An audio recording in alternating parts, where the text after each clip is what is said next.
All right, so welcome back, everyone. This is episode 22. Here at the Awakened Avoidant, we bring to you today another deposit on the journey towards generational health. Today's guest is the author of Quotes and Jokes. She's a mentor.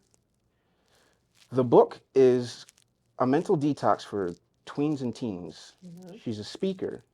She's an educator. She's a motivator. She's a mother. She's a wife. She's a singer. Among many other things, Mrs. Jamel L. Johnson. Yes, thank you.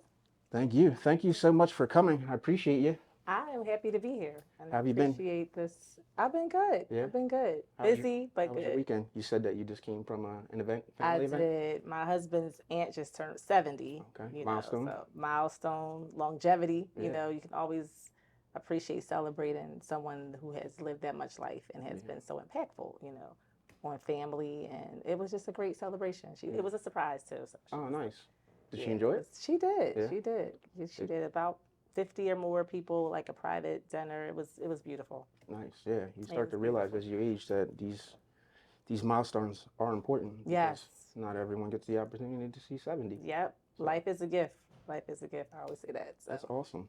So I was, it was, you were referred to me Mhm. by a colleague of Mhm. yours.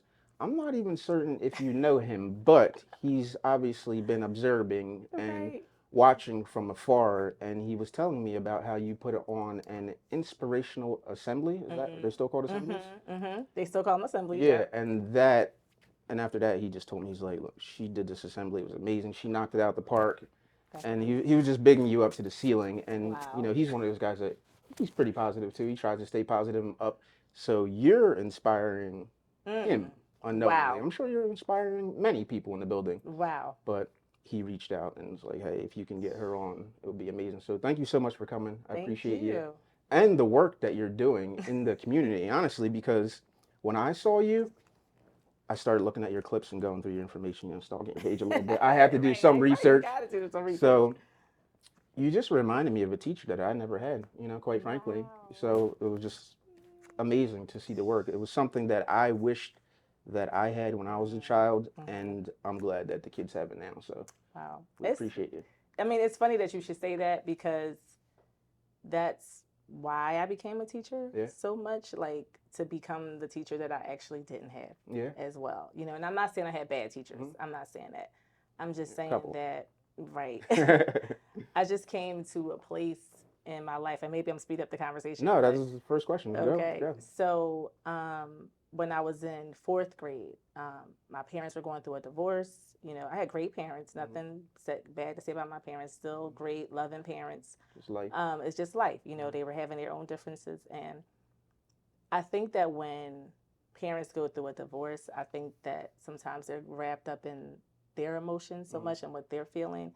And sometimes, the children are just in the middle of it, Hmm. and our feelings don't necessarily get addressed. Yeah. Right. And that's understandable because in Hmm. that moment they're just trying to process their own emotions, their own feelings. But I had a lot of feelings going through the divorce because, we go through the divorce as well Yeah. as children. And I was very angry. I was bitter. I was confused. A lot of things, being 9, 10 years old. And also switching schools, right? So going to a new school, everything's new. You just don't understand life at that age. Yeah. And I just felt like I didn't have anyone to really at school turn to. Hmm. Like the teachers were just doing their job. Yeah. No Yeah. one really looked into your soul. Like this child is angry or she's going through a personal issue. Like no one really did that in those days, I feel like. Absolutely. And it was just something I felt like I needed. Yeah. Um, outside of just having family and a very spiritual family, like everything was about prayer. Hmm. You prayed through everything, right? And I think that that's good. That's my foundation, Hmm. faith, but that's just not it Yeah. It's not all. by itself. Yeah. Sometimes you need to talk to someone. Like I never talked to a school counselor. I Hmm. don't feel like that was a thing to do in the when I was growing up. And so I just felt like there was such a void in just going through school until I finally just became an adolescent and more like middle school, high school, started finding activities that I enjoyed that kind of got me through the emotional like trauma, so to speak, that I was Yeah. going through. I kind of just engulfed myself in activities and finding myself. But being a fifth and sixth grade teacher, that's where I kind of lived in my years of teaching. I always see myself. So I see the students come in, and I say this frequently when I speak, that I see them come in with their gifts, their talents, their abilities, their creativity, but I also see them coming with their pain and their anger and their neglect and their confusion and just all of the things that they're going through in life, right? And you can't just say, okay, here's a lesson for today, you know, without how are you doing today? Yeah. How are you? How are you feeling? How was your weekend? How was your night? You know, to let them know that I see you first as a person, Yes. because if there's something that you're going through that you can't get off of your mind, how can I then teach you? How are you going to learn? Right? There's going to be that space where you're paying attention and you're not. Yeah. And so I always want young people to feel like I see you. And that's kind of where I got into teaching. I love that. Yeah. Oh, I'm sorry about that. It's I okay. turned it on That's to get light. your text. I usually have it on airplane mode. Sorry about that. No problem. So I wanted you. You just answered all my questions. So I wanted to. Do you mind? Can we start at the beginning of your personal journey before we jump into what you do currently? Where were you born at? I was born well, I lived in Philly, but born in the outskirts of Philly. It was a hospital called Rolling Hill Hospital in Elkins Park, and Okay. that's now called, I don't know what it's called now, but it's still there, but it's not Rolling Hill. So I was born in Rolling Hill, but I grew up in Philly, Mount Okay. Airy section of Philadelphia. So that's where I was born and raised, where I spent most of my days. Like, Nice. I you like know what that. I mean? Did you Yeah, that's a tough line to use these days. you know. Did you graduate from the Philadelphia school district? So no, we switched schools a lot, Okay. and not in a bad way. Like my parents really wanted us to have a wholesome education, so we started out in Christian schools and private schools. I have three older sisters, so it was like Philadelphia Christian Academy, Goodwill Christian Academy, all the way up until I think I was in like third grade, where like it became like, okay, this is getting too expensive to keep Yeah. all these kids in private school. Yeah. So that's when I started my public school journey. And, I spent 2 years in one school, Edmonds, and then from Edmonds, I went to Shawmont, which is another Philly public school. That was kind of when they opened up, they stopped redlining, and they were like, okay, if you want your child to go to a school outside of your neighborhood, you had to apply. So this school was in Roxborough. I started going there. So I was there for, actually, I was there for for fourth, fifth, and sixth grade. I was only at Edmonds for 1 year, ironically. No, 2 years, second and third grade. And then I went from there, when my parents got divorced, we moved to Cheltenham, and we moved into this little apartment with my mom and my dad. My sisters and I live with my mom, and that's when I started school in the suburbs, which was like, this is kind of like different. You know what I mean? Yeah. I never been on this side of the world, right? Yeah. This is only a few miles away from where I really grew up. Yeah, just up the road. It was just different, I had never gone to school with people that didn't look like me, so that was just an adjustment, and I made the adjustment, Yeah. so to speak. It took a while, but I did. I found my way, made friends, and from seventh grade to 12th grade is when I went to Cheltenham. I went to Cedarbrook Middle School, and I graduated from Cheltenham High School. You have amazing memory, your ability to recall all these dates and everything. Because they were like pivotal points in my life, Yeah. where you just kind of like realize like, all right, this is a new phase of my life. This is a change. This is a place in my life where I have to adapt, and it's made me who I am. Yeah. I think because of all of the different experiences in Christian school, private school, public schools, suburban schools, then I went to Temple University, where I'm back in that, melting pot of just different cultures and different people.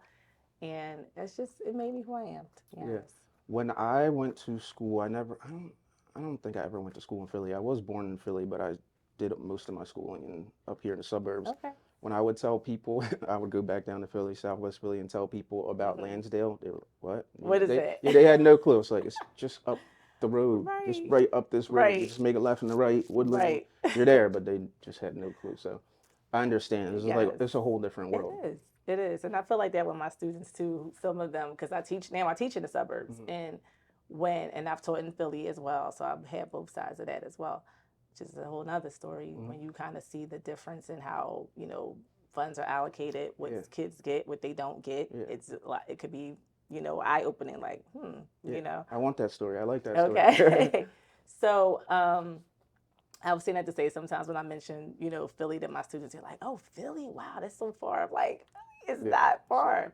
Yeah, But they've never really been to yeah. Philly. They just, live where they live, and it's nothing wrong with it because I guess, you don't really get to experience it until your parents kind of like show you different aspects of the world, so to Yeah. speak. Your experience as a child, as you described, it's a recipe for childhood trauma. You know, that's Mm, literally some of those things that was happening to you as far as moving around mm-hmm, and dealing with divorce. mm-hmm, If you're not able, obviously, as you know, because you experienced it, if you're mm-hmm. not able to talk to anyone about that, Right. you're going to internalize a lot of that and Mm-hmm. feel like it's, you experienced it. So Oh, yeah. that definitely, it happens a lot on Oh, repeat to people. So yeah. now as we come to speak and have these conversations openly and honestly, we Mm-hmm. try to reach and impact Mm-hmm. people and let them know, Mm-hmm. you're not alone. So you started out teaching in Philly? I started out teaching in Philly, charter school, the path, because I think like after I came out of college, that was like the charter school wave was beginning, had started. And so I actually was slotted to teach in Philadelphia public school. I was going to be a teacher at Sayre Middle School at the time. And then I saw, other jobs coming up during the summer before I started working that charter schools were being developed in Philly. Hmm. I was like, oh, wow, that could be a good experience. So I started out briefly at a charter school that was using the Y at Broad and Master for their building while their building was being constructed. Oh, okay. And I mean, I feel like, and I was really young in my 20s, Hmm. but impatient, Yeah. you know how that is. Yeah. And I was like, how long I got to stay in this YMCA, Yeah. And I got really impatient. I mean, I love the kids. I love what I was doing. I was like, and it started affecting my health, to be honest, because there were no windows, and it Mm. was just like I need to be somewhere where I can like at least open up the window and get Yeah. some fresh air. Yeah. And so I started looking for another job. Yeah. And then I ended up at West Oak Lane Charter School, where I spent most of my years in Philly. I taught there for 5 years. Did they ever get out of that? Why? They did. Okay. They did. I'm They hoping did. for And the they got into kids. their building. I know, me being young and impatient, I was like, I can't. And then I was also, I mean, I think this will come up later in the conversation too. I was also pursuing a career as a singer. Hmm. So I felt like it was affecting my voice because I couldn't, honestly, Yeah, like I believe you. being shut in something, and I would come into work, I'd be hoarse a lot. Yeah, And ventilation I not was like, great. oh no, I Yeah. can't, I can't, I can't do this. I can't affect my voice. I'm a singer too. Yeah. So it was just a lot of me being young and just trying to find my way, and I did eventually. I wanted to ask you, I know a lot of teachers that end up teaching up here, they start in Philadelphia, right? Mm-hmm. Why is that? Is there any specific reason why Um, they don't get the opportunity coming right out of college to work in suburban schools? Why does it seem like the starting point is always Philadelphia? Anytime I hear a story about a teacher, it's Yeah, I think so. I can only tell you my own personal story. For me, as a person of color, I didn't feel that there was an opportunity for me to teach in suburban schools. It was very challenging to get hmm. into the suburbs. Yeah. I tried. I tried to get into Cheltenham School District. I tried to get into Abington, and they wanted me to be a sub, and I'm like, I don't want to be a sub. I want to be a teacher. Yeah. And so that's how I just ended up like, well, maybe that's just not for me. So I don't think that they don't want to. I think that they don't always find it very easy in the beginning to get into certain school districts. And for me, it was just more so opportunity, being in the right place at the right time. I was at a function. I think it was like a holiday function, and my husband, and a mutual friend came there who was teaching in North Penn School District at the time. And my husband's friend was like, "Hey, don't you teach in such? Why don't you help her get in your school district?" And she Oh, was really? like, "Oh, do you want to teach in this school district?" I was like, "Sure, why not?" Yeah. And that's how that happened. Because I actually wasn't looking at that point. I was like, I'm content. I'm where I am. Yeah. Is what it is, you know. But I was like, well, yeah, sure. If that opportunity, if that door opens for me, sure. So I applied, and I actually got hired. So, Oh, awesome. um, yeah, That's how things work. it's just how it works. You know what I mean? Sometimes it's just timing, favor, grace. You know, being in the right place, all of that. And doing the work. Yep, and doing the work. So you alluded earlier to there being a difference between Mm-hmm. the Philadelphia school system and the school system up here in suburban areas. Right. Can you elaborate on what you meant by that a bit more? So now I've been in my school district now where I teach for 20 years now. So it's been a long time. So, Okay. but you know, when I first got there 20 years ago, and I'm not saying that things have changed somewhat. You know, schools have gotten better in Philly, but they still have a lot of things that they don't get that suburban schools get. Mm-hmm. Um, and it was just more so like every child got supplies, and I'm like, what? Like when I first came there, it was like all the supplies were given to the kids, you know? Yeah. Like, this doesn't happen in the city. You got Yeah. to have your own supplies, and you got to raise money to get supplies for kids who don't have them. Um, and then, you know, the computers, they had access to computers. Every student, where I taught in Philly, it was like everybody didn't have a computer. You had a certain amount per classroom, and you had to share them. I think now it's 1-to-1 in most schools Yeah. where with a device. But it was just a lot of things. You know, the home and schools didn't have to, you know, sell everything, you know, but your milk, you know, but your toe to get money to raise money. You know what I mean? To help kids get supplies. It was just the money would flow, parents would give. It was just a big difference in a lot of ways. I'm trying to remember back like some things that kind of shocked me. Oh, the amount of the classroom sizes were smaller. And I'm Yeah. like, be like 30 kids in the classroom, you know, when you That's don't a have lot. that here. Or if you did, you had help, you had an aid. So just that kind of thing was kind of like eye opening and surprising to me. And even still, when I talk to some of my friends that teach in the city, they tell me certain things. I'm like, yeah, no, that it's not like that. Yeah. And So slightly abnormal. yeah, Yeah, that's unfortunate. I imagine the reason behind that, who knows? And yeah, it's probably a much larger, right. deeper issue as far as you said, funding and things of that nature. But when I found out that and when I started teaching that it's property taxes that pretty much fund schools, Mm. that does kind of make you think like, okay, well, if the property value of the property is lower in certain areas, and then that's where the funding is coming from, then what do you expect? You know, Yeah. right there, that's just kind of to me an inequality. Yeah. You know, because houses in the suburbs, obviously, or businesses, they bring in a lot more money, or Yeah. they're worth a lot more money. So Mm-hmm. of course you're going to have the taxes that support the schools, the public schools.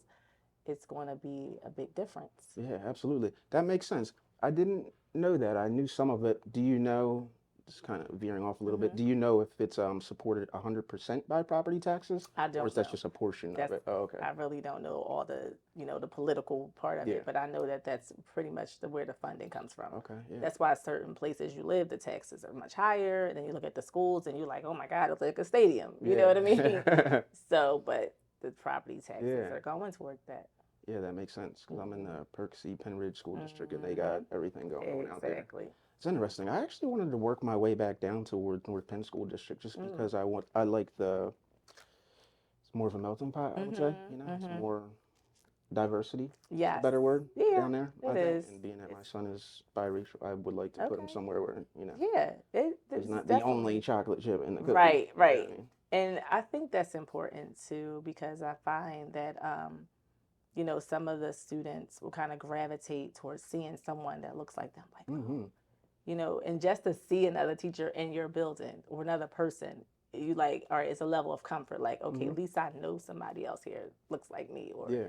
if I needed to talk to them, I can, Yeah. because honestly, especially hair. That's Mm-hmm. one thing with girls, and Yeah. they come into school and they're like, I just took my braids out. Can Yeah. I keep my this on? And understanding what that's like, I'm like, yeah, I got you. Mm-hmm. I get it. But if that's not what your culture is, and you don't understand it, you might be like, no, nobody can wear a hat or nobody can do this. Yeah. But it's like, wait, this is a sensitive issue right here. Mm-hmm. Like I understand what she's going through, or he's going through, because a lot of boys wear their hairs and twists and things now too. Mm-hmm. And it's just, just something as simple as that. Yeah, representation absolutely Yep. matters. Yeah, that's why I said when I Yep. first saw your posts and everything that you had going on social media and told me about you, Hmm. instantly I'm like, Which, you just feel something. You just yeah. feel something because you wish can't go back and redo it, but you wish Right. that you had something like that when Hmm. I was going through school. When I went through school, it was just a lot of older teachers for the most Mm. part. Hmm. No one that I really felt a connection to personally, in my personal Hmm. opinion, or Hmm. I never really got the impression that anyone cared. Like you were describing Yeah. earlier, you know, Yep. just kind of. And there's a label that you use for yourself more so than the other, educator. I know that educator and teacher are similar things, but to me, a teacher is someone that punch in, punch out. Hmm. Educator is someone that does much more. It's a larger picture. Yes.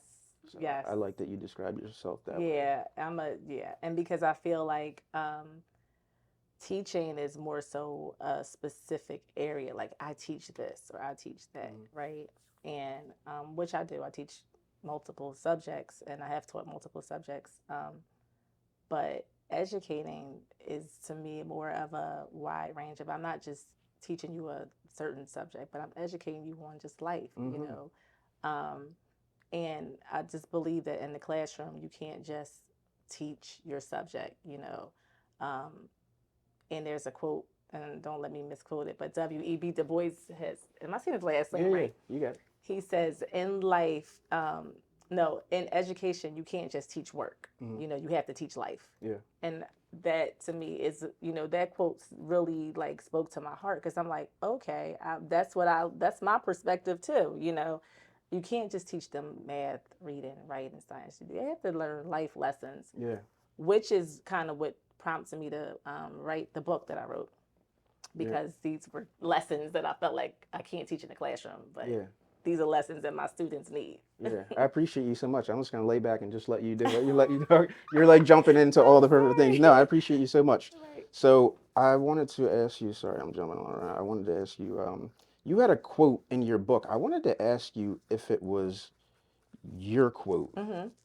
It was sorry. Your energy is a powerful method of communication, and it speaks louder than words. Mm-hmm. Is that a quote of yours? Yes. Okay. All the quotes in the book are my quotes, Okay. Yeah. unless I actually said it's not mine. So here's some history on the book. Like I said, I've been a teacher for over 20 years. Hmm. Just in the district that I'm in now, I've been in for 20 years, but I taught 5, 6 years prior to that. So over the years, teachers, educators, we come up with our own phrases and our own sayings. Yeah. You got to be able to clap back sometimes because the kids are fast, Yeah. and you got to know what to say, Yeah. So you come up with your own little phrases and your own little sayings, and these are just a lot of things that I was already saying Hmm. to my students. And I'm like, I need to just put this in a book. These are things that I want them to remember or pass along. Um, from one generation to the next to the next. And so it just became something that, like I said earlier, I'm a very spiritual person, not religious. I don't, do religion, but I believe that we are all connected to God, to higher power, whoever you call him. I call him God, right? Hmm. And so I felt like God was telling me to do this, just kept unctioning me. Like, I just kept feeling this push, like, Yeah. write the book, write the book, write the book, put it in the book, put it in the book. And I'm like, I'm not an author, I don't do this, like that's what other people do. And I'm like, no, write the book, write the book. So, just because you feel like God is telling you to do something, it doesn't mean that you don't still need to do your research or get advice, right? So I got advice from someone who is an author. She became more like the author mentor for me because she writes books. And so I started asking her, like, well, how do you do this? How do you write a book? Like, how do you put a book together? And she had a little authors club where she doesn't tell you what to put in your book, but just the process Yeah. of this is what you need to do. And I'm like, oh, okay, and I still kept telling myself, well, this isn't a book though. And she's like, yes, it is. And I'm like, it is? She's like, yeah, it's still a book. And I'm like, okay. And she just was like, so what do you want to say? All right, well, how do you want to say it? How do you want it to align? How many pages do you want it to be? What texture you want? And I'm like, okay, you asking me too many questions. Wait a minute, let me process all of that. So she's like, it's okay. And so she just kind of like mentored me through that process. And I'm like, all right, so this is going to be a book, you know? And in my mind, I just wanted it for my students Mm. initially. And then it was like, no, this is not just for your students. You know, you need to market this and make it for other people and their children and their families and their youth groups or whoever needs to use it, because these are lessons that they're not necessarily being taught in their classrooms. Mm. And so, yeah. Yeah, I love it. I appreciate that. I wanted to read the title correctly because earlier I was fumbling around. It's called Quotes and Jokes, a mental detox for tweens and teens. It's Yes. the tweens and teens part that gets me a little tongue twisted. Like, I couldn't get Right, it right, out. right. But you're an author twice over, correct? Is that your? This is my first book, and Oh, I'm that's your working first? on my second one now. Okay. Yeah, which will be out with in a month or two. Okay. What's the other? What's Notorious? Is that not? That's not No, your book? that's a friend of mine, Oh, I'm sorry. Natori's Treasures. Oh, My okay. friend Dawn, she wrote that. So yeah, Dawn Sorden, look Oh, her okay. up. Yeah. She wrote a book on just helping young girls appreciate and accept themselves and their hair and their, the way they look, their image. And so yes, Okay, nice. Shout out Dawn. yes, You Dawn, just bigged her up. I big like how you things. just looked right in the camera and gave it to him Absolutely, too. You absolutely. just served it up. Sorry about that because I was looking on your page and I just got it. Yeah, I I think I just was completed it. promoting her book, and I had a post of me promoting her book. Yeah, and I just Yeah, assumed that. Sorry. that's okay. So I had another question for you. So I don't know if you agree with this or disagree, but it had been my experience going through school. At least I felt like school mostly mainly targeted IQ. That seems what, it's testing and are you good at this Mhm. test? And that's pretty much, it seems like that's all Mhm. they were concerned about when I was in school, was just Mhm. how well can this kid take a test? How well can this kid Yep. memorize something? So I personally just did a lot of memorizing. Like I Mm. didn't do a whole lot of learning until I got Mhm. older because I could memorize anything. I Mhm. can memorize a date, I can memorize a formula, but I didn't really know what the information meant, but I could just memorize it. Mhm. So now it seems as society, we're all leaning toward the emotional needs of Mm. kids more so. And I Mhm. wanted to ask you, is there any of that happening in school? Is there any transition towards Oh yeah. emotional in school, or has it always been that way? Am I just clueless, or? No, it definitely has not always been that way. And you're right. I feel like when we grew up, it was all about emotion. Your IQ, and Yeah, what's your IQ? Okay, well then that's going to put you on this track of learning, or you're in this class, or you're in that class, yeah. and it already just tracked you. Where it didn't give you an opportunity to get out of this group. Like maybe I just didn't do well on this test. Hmm. Or maybe I just fell a bit below that bell curve or Yeah, whatever they used to call it. yeah. But now a lot of inclusion has happened, where it's kind of like that neurodiversity is actually coming into place now too, knowing that everybody doesn't think the same. Hmm. Everyone doesn't see things the same. There's different people learn differently, and that has become more of an inclusion practice in schools, where we do look at emotional needs, like, well, maybe this child needs a 504, maybe their ADHD is in the way, or but it's not like we look at it now like you can't learn, Yeah, right? I feel like now, like, my classroom has a combination of all types of learners, and they're on all different levels. And as a teacher, I mean, it does make your job harder, yeah. because you have to meet the needs of all your students, Hmm. even though I have a sixth grade text that I'm reading. Some students read above sixth grade level, some we read way below that level, but it doesn't mean they can't learn, Yeah. right? And so you find, okay, this is the part we're going to do as a whole group of learners, and then I'm going to break you into small groups so I can work with this group, and I can push this group. So it's a lot more work, and I don't think that that was what we did need. But now it's like we're actually answering the call to help all learners now in Yeah. classrooms. What do you think it is about that perspective? Is it just the evolution of humans as a whole, society? Why do you think it wasn't there now and it is now? Just your personal opinion on it. My personal opinion is just a lack of education. I mean, first of all, education classrooms didn't start out for all people. It was like white males, right? That's who was educated initially. Not even girls could go to school. Yeah, So I think that you had to fit a certain mold when the whole system of schools started in the first place. So everyone wasn't included, yeah. and then I get what you're saying. you get Yeah, what I'm yeah. So saying? that's why the system has developed that way. Yeah, Right. yeah, yeah. So even though it has taken centuries, so to Mm, speak, for it to develop, like, this is not for one type of yeah. learner. And now it's like people had to fight, for Yeah. other kids to just get in school, Yeah. right, and get their needs met. So it's an ongoing Yeah, process. you It's see, an you just hit me with a light evolution. bulb. It was like I Yeah. just figured it out. I was like, yeah, it's Yeah. inclusion. It's just happening at a slow rate, as is Exactly. everything in the world. It's like you Exactly. just hit me with a whole. I'm gonna have to go somewhere and like write this I'm down. like, Huh? oh wait, Like I just learned okay. something. Yeah, that's amazing. Yeah. Thank you for sharing that. You're Mhm. dropping gems on me. Yeah. I'm If just you go back learning. and look at any school in like maybe a century ago or 2 centuries ago, look at what the classroom looks like, Yeah. and now you're like, oh wow, now that makes sense. Yeah. So yeah. So this one's it's a softball question Okay. and very generic. Hmm. But do you personally have a teaching philosophy? If you don't, you can just say you don't. Um, It a might be hard to teaching a whole. philosophy. I believe that everyone can learn.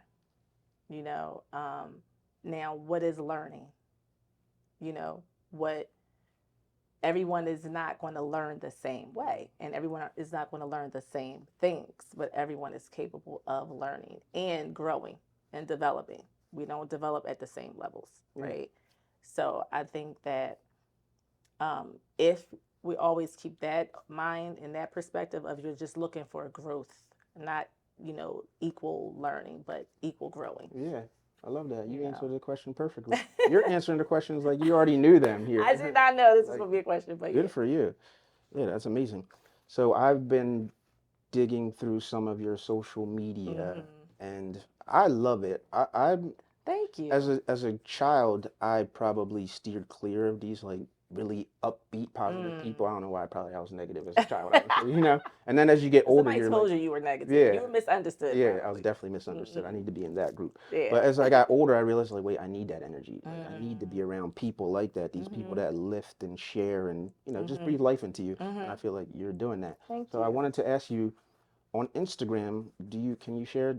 Does that page have a specific name or is it just It's just my name, okay? JMEL_Johnson, JOHNSON, and Jamel_Johnson. And I also have a TikTok. I think that I don't know what that one is, but you'll find that one too. And you started off with a beautiful message that you deliver in everyone, right? Yes. How's it go? How's it go? Hello, my beautiful tweens and There you teens. go. That's it right there. Yeah, that's how you start off. So I Yes. wanted to ask you what inspired that. I feel like I always have something to say, Yeah. right? And I feel like the purpose of my life is to help other people's lives become better, And I'm just realizing that, like, I feel like I feel good when I made someone else feel good. Hmm. That just is so rewarding to Yeah. me. And so, people always say like, you give such good advice, and I'm like, well, that's good. I haven't always given good advice. I had to learn to become a person who listens, and listens for understanding, you know and I think that because I care so much about people, especially young people, because I feel like they are in a place where they're misunderstood a lot, or they don't know the answers to a lot of life's questions, and they get stuck and making bad choices or impulsive choices. And I feel like as an educator, like I said earlier, I'm not just in the classroom, I'm an educator. So I always want to educate people on things. And so if I have a moment where I have like, I think this would be a really good thing for somebody to understand or learn, then I'm going to just make it into a short little message that they can understand. Yeah.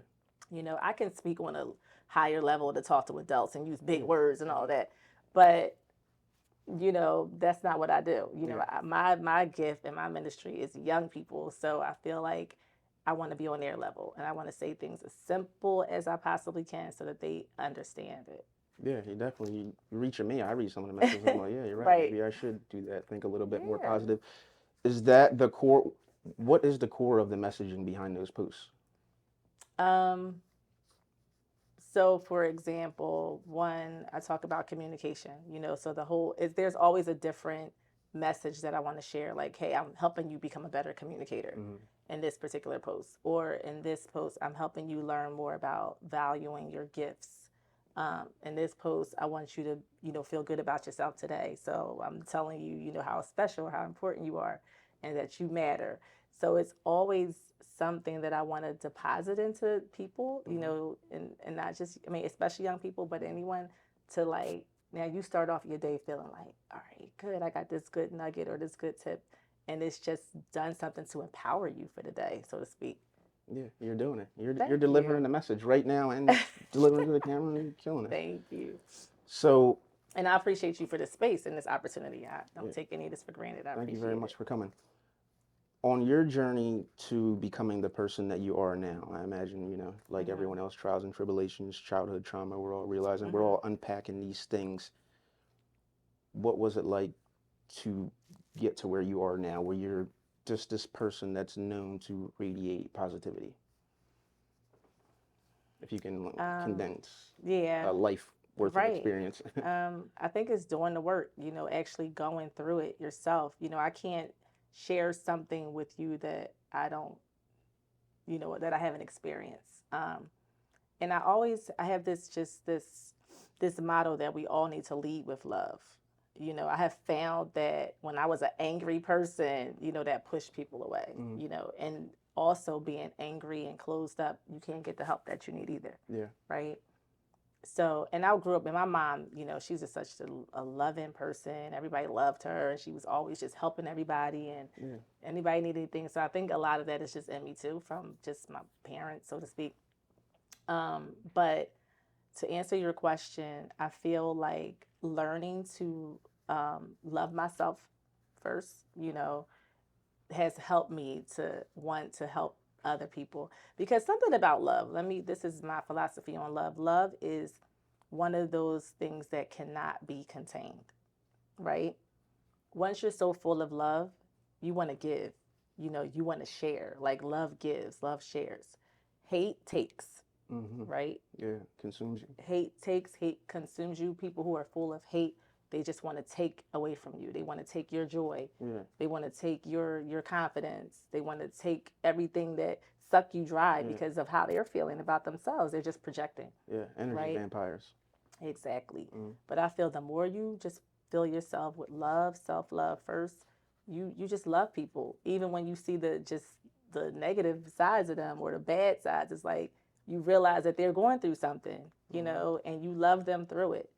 Um, I like to use an example of like the laundry, right? Think about after you wash your clothes and you put them in, the laundry basket or the bag, whatever you use, right? And you're trying to find your favorite socks because there's like usually the smallest things that's in the bag, and you're like, dang, it's socks. They're in here somewhere. You got to go through all of the laundry. You got to take out the shirts. You got to take out the towels. You got to take out the pants. You got to take out everything just to get to those socks. But the socks are in there, right? And I believe that's how people are. Like love is inside of all of us. You just might got to take off some layers. You know what I mean? You got to start removing the layers that the anger, the resentment, the hatred, the rejection, the trauma. You got to get through all of that to get to that love because it's in everybody. Yeah, definitely. You were painting a picture there, and you were piecing pieces to the puzzle. And it took me a minute. It took a Right when you minute. got to that one, I was like, "Oh, okay, Right, yeah, I right, see where you're right. going. Yeah, you hit. Yeah, I love it. So Amazing." yeah, that's how I see life. Like that's what got me through where I am. I had to peel off the layers for myself and realize that I'm full of love. Now I can just keep adding more love, so I can give it. Yeah, myself as well. Still working. Still working on that. Oh yeah, absolutely. We all work in progress. Yeah, some of us. Do you mind if we pivot into some more of your personal life? Okay. You spoke earlier about you being an artist, and I know that about you as well. You come from a family of musicians, but we'll start with you. Okay. When? Was it a gift that you always had, or? Yeah. So let me tell you, singing is like I grew up in church. My grandfather was a pastor. My dad's pastor. He's retired now too. Bishops. Like, and church was like our foundation. Everybody sang in church, whether you can or can't, right? But we were always in the choir, always in the groups, and I think like because my dad has a great voice, like he's a singer, and there's other people on my mom's side, people can sing. It was like expected that we just sing, my sisters and I. And it wasn't something that I don't even know like if I ever had to discover it. I think it was just like you can sing, because your dad sings, like your sister sings, so obviously you can too. And I'm like, I can, okay. And it's just something I've just done all my life. It's never anything that I had to try to discover on my own, if that makes sense. Mm-hmm. It was just like, this is I what just you had do. it. Yeah. Yeah, Like me catching football, I just could do it. right. I just came out and I could catch. Yeah. Exactly. So everyone pretty much, even my down to my children, like everyone sings. And my husband sings too. Yeah. But my sisters, my nieces, my nephews, I have a nephew who's he's his name is he goes by Pink Sweats. And see that's my sister's son and he's out there making music and touring and traveling. Um, and his brother tours and travels with him, writes, creative genius. They play all kinds of instruments. It's like it got greater with the kids, Yeah. Yeah. Yeah. So but your we whole just sing, we all sing. your It's whole just family got it. Your yeah. son My son as well, sings right? too. I Yep. wanted to ask you a question. What is his name? I listened to a track that I believe he was featured on. It was called "Come Through." Is that Yes. his song or That someone else's? well, he and his friend worked on it together, so they wrote it Okay. together. Yep. So he's working on becoming a artist now too. What's his name? What's his artist's He name? goes by Joel Dream. Okay, I didn't know if it was J Ream or Yeah, Dream. I couldn't figure it out. That's why I didn't Ray. want to say it. So Yeah. it's Joel Dream. Dream. It's Dream. Okay, It's with a Joel J. Dream. Okay, Yeah, with a Dream. J. Because Okay, his middle name is Joel. okay. So And he's yeah. featured on the song "Come Through." I suggest people listen to Yes, it because I come listened to it. through. Yeah, come It was through. a vibe for sure. Like Nice, I was liking nice. it. So Good, yeah, that's good. amazing that you have this whole family of Yeah. artists. What is that like? Because I know artists can be, I'm just It's gonna leave it blank, but artists can be fill in the blank. yeah. I think that it really just starts with your foundation, Hmm. and I feel like even with my nephew out there as an artist, he's inspired my son to want to become an artist. He would take him on tour with him and things like that. And just realizing that what you have is a gift. You didn't give it to yourself. Yeah. None of us are self-made. I hate that term, period. Hmm. You're not self-made. Yeah. Every people need people, Yeah. right? Absolutely. And I feel like as long as you keep that humility of knowing that, you are who you are because the people that support you, Hmm. and the God that gave you the gift to do it, Hmm. right? And I think that as long as we always keep that in perspective, then your art shines through. Your artistry shines through. You're right about that. What you just said there, you're educating me today. Thank you.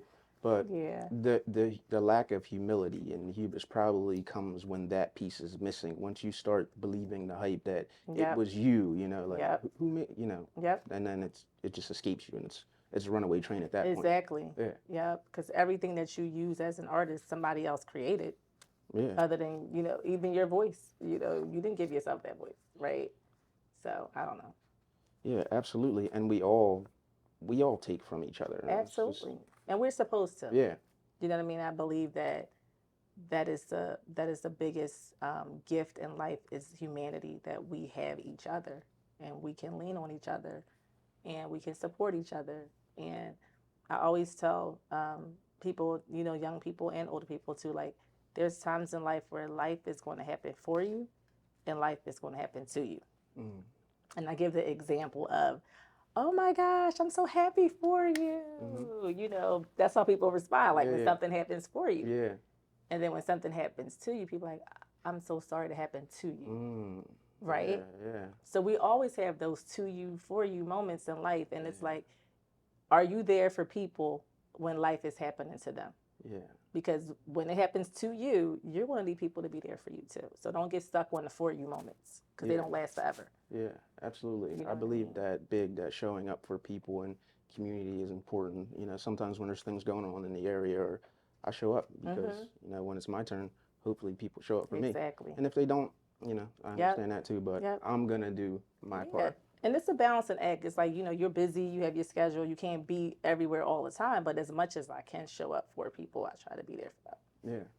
And you're doing it. You're doing it in a big way. You're reaching. I Thank keep you. saying I love. I don't want to over, state, but I Right. do thoroughly enjoy it. Thank you. I just like positivity. For me right now, there's no reason to be anything other than positive. And Exactly. I feel like if you're not positive, you're in the way. Yep. You're just in the way of the world trying to evolve and come better. And Yes. we wish the best for you, but you do that over there, and we're gonna do what we're doing over here. Trying Exactly. to reach people. It's like, for example, you have to choose the mindset that you want to have. Yeah. We're choosing negative or we're choosing positive, and nothing really for example, I was going to say nothing really takes you by surprise, but they do. But what I'm saying is that we, in life, things are seasonal. Yeah. You got winter, spring, summer, fall in this region. In some regions, they have hurricane seasons or they have monsoon seasons. We have seasons. Yeah. And it doesn't take you by surprise. Like, oh my God, it's winter? It's snowing? Really? No, you knew that was coming, right? Yeah. And you've already prepared for it. You have the clothes to put on to protect you in the winter, right? In the summer, you got your sunscreen, you're already prepared because you know it's coming, and I feel like that's how life is. Like, you're going to have challenges in life. Like, there's going to be some highs, there's going to be some lows, there's going to be some valleys, there's going to be, moments where things are going for you. And there's going to be moments when things are happening to you. Yeah. And you have to already prepare your mindset, even when it's not expected. It's like, at least I knew that life comes with these types of challenges. Yeah. I know death is a part of life. Yeah. So when it happens, it's not like you don't, it didn't take you by surprise in the sense of you don't know that death is a part of life, right? So I just kind of feel like we always just have to prepare our mindsets to go through life. Yeah. And how you choose to go through it is going to determine the outcome of how you deal with it. Yeah. I heard someone before say, instead of saying why me, why not me? That's good. It's going to happen to all of us. So do your best to prepare yourself. You got to do your best. The ebb and flow. Yep. You got to do your best. And that doesn't mean perfection. Like, you're going to be perfect and you're going to go through every situation perfectly, but decide on the mindset that you're going to have. Like, okay, I know this is going to be hard. I know this is going to be challenging, but all right, how can I get help? Do I need to get counseling? Do I need to get therapy? There are things that are there for me to get through it. So that's what I mean by, you got to prepare for it. Yeah, you got to do the work. You got to do the work. Why do we have insurance on our cars or life insurance? Like, you're preparing for something. Yeah. Something's coming. You don't want it to happen, but at least if it happens, you've already prepared for it to happen. Like, we do so many things in preparation, and then when it comes to like just other things in life, we don't think that we have to prepare for those things too, but you do. Yeah, it's inevitable. Yeah, absolutely. I appreciate you so much. I appreciate you bringing all this positive energy to the studio here, you showing up on a beautiful Sunday. Every time I plan something, I'm like, I got to start planning these things earlier, but no, it's okay. We got in and out. Before we go, can you tell us all of your information, all your social information? Because I know you have a page where you can purchase. And Sure, yep. Can you share with the people? I have several things, and I know I do need to condense some of it, but I have a website, jameljohnson.com. So it's just jmeljohnson.com. And on my website is where you'll find another link to my Shopify store. This is one of my brands. I love Laugh Lead. That's just who I am. It became my mantra. So I'm like, I need to put that on some merch, on a shirt or whatever. Like, this is who I am. Yeah. So I do have that. You can also book me to come speak for your young people, like assembly, youth program, summer camps. I do it all. Youth groups, church groups. I do it all. So on my website, I also have a link where you can book me, book J Johnson at outlook.com. And what else? Follow me on Instagram, at JMEL_Johnson, and get some positive, messages throughout your week. That's it. I don't know. I think Absolutely. I covered everything. Hey, my beautiful tweens and teens. Hey, my beautiful tweens and teens. There you go. And grab remember the book. That you are amazing. Yes, and grab the book. This is the book. Quotes and Jokes. Quotes and Jokes. And the purpose of the title is Quotes and Jokes. Some people will say, well, is it a joke book? No. So it's just more so my method of how I teach. I start off every day with a quote, and then we talk about the quote.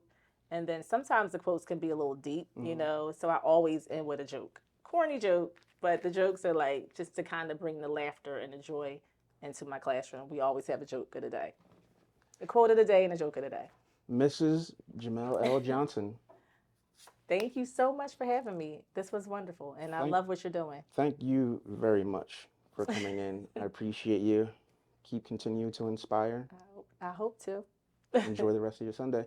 Thanks for joining us, everyone, here at the Awakened Avoidant. Check you later. Right. We'd like to thank you for tuning in to the Awakened Avoidant. We hope our convo has provided you with insight, inspiration, and healing energy.